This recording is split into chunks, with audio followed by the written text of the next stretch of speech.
Hey everyone, welcome back to another episode of Horror Talks with Tate. My name is Tate and I'm your host for this podcast, and I am so happy to be back again.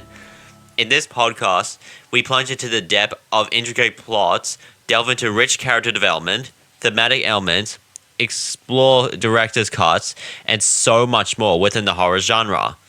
I'm so excited to tell you all that today's episode is different this time. So, for this episode, I will be telling you all about my first 911 horror story of one of the most known iconic creepypasta, Slenderman. The story is created by me, and it's called The Last Call, Slenderman's Whisper. Just to warn you guys, I do not own Slenderman. The character is created by Eric Knudsen, and there's a movie about Slenderman that came out in 2018. So guys, this is the story of my first 911 horror story, The Last Call, Slenderman's Whisper.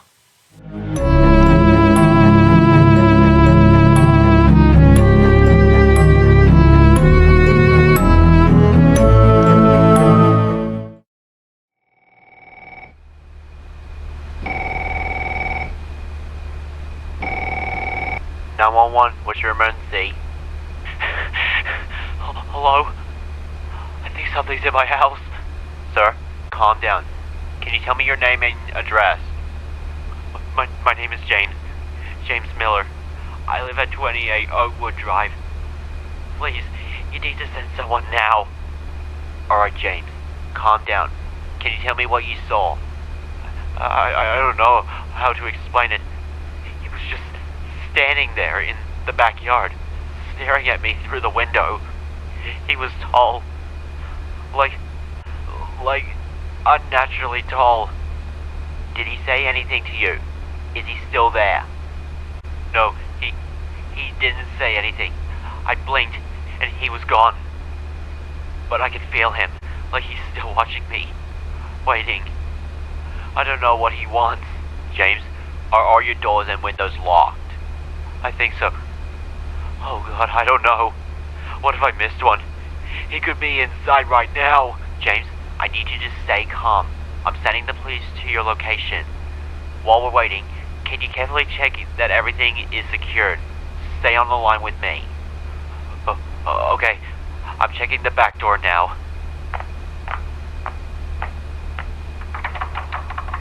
The door's locked. Oh no. The basement window. I left it open earlier. James, do not go to the basement. I repeat, do not go to the basement. Stay where you are. Somewhere safe. But what if he's already inside? I need to close it. I need to... James? James, are you there? What happened? He's here. He's in the house. I can hear him. He's in the basement, scratching, like he's trying to get out.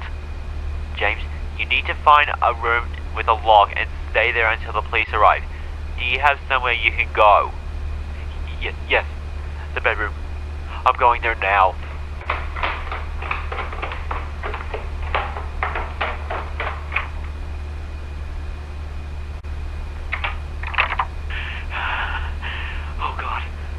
Oh God, I can hear him.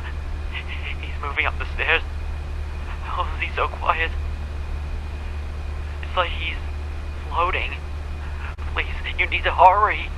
James, stay calm. The police are on their way. Just stay quiet. Don't make any noises. They're only a few minutes out.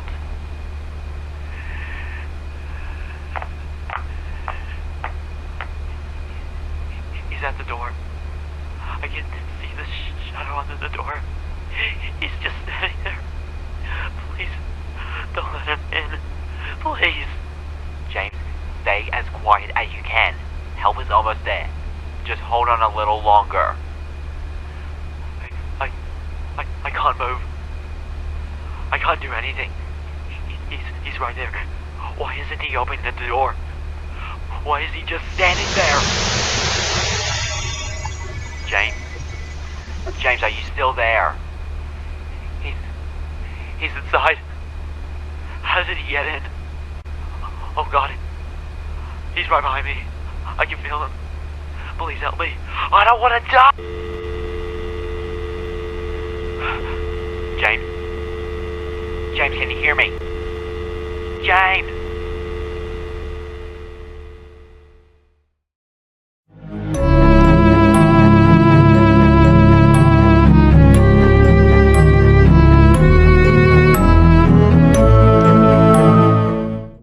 After the call abruptly cuts off, the following events unfold.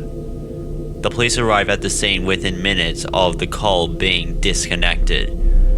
The night was eerily quiet, and a heavy fog blankets the area.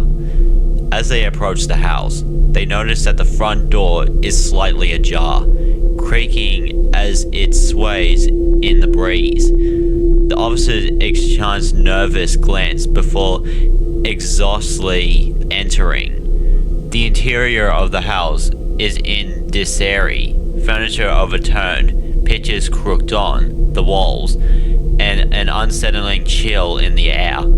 The officers split up to search the house, calling out James' name, but there was no response.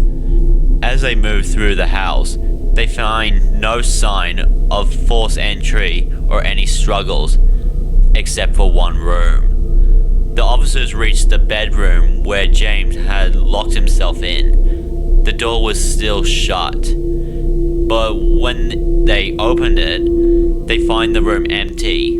The bed is undisturbed, and the only thing out of place is the window, wide open, with curtains fluttering in the wind.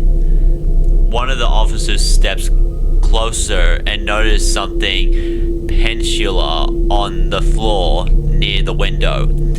A small, crudely drawn symbol etched into the woods, a circle with an X through it. The officer shivers, recognizing the symbol from old legends and urban myth. Another officer decides to check the basement, recalling that James had mentioned the basement window. The basement is dark, a single light bulb flickering weakly. As the officer descends the creaking stairs, they notice scratches marks along the walls, leading to the basement window, which is now closed. The air is thick with a sense of dread, and the officer feels an overwhelming urge to leave, but they push forward. At the far end of the basement, they found an old dusty mirror. On its surface is a handprint, large and distorted, as if it had been pressed there by something inhuman. Despite a thorough search of the house and surrounding area, James is never found. The police report the incident as a missing person case, but the officers who were there know something isn't right. They don't speak of what they saw, but the fear lingers with them. Over the following weeks, the town is gripped by rumors and whispers about Slenderman, the faceless figure said to stalk those who encounter him. Some claim to have seen him in the woods, others hear strange noises at night, but James Miller is never seen again. The last thing we see is the same symbol, the circle with an X slowly being etched onto a tree in the woods near James' house. As if by an invisible hand, the camera pulls back, revealing a tall, shadowy figure standing slightly among the trees, watching and waiting.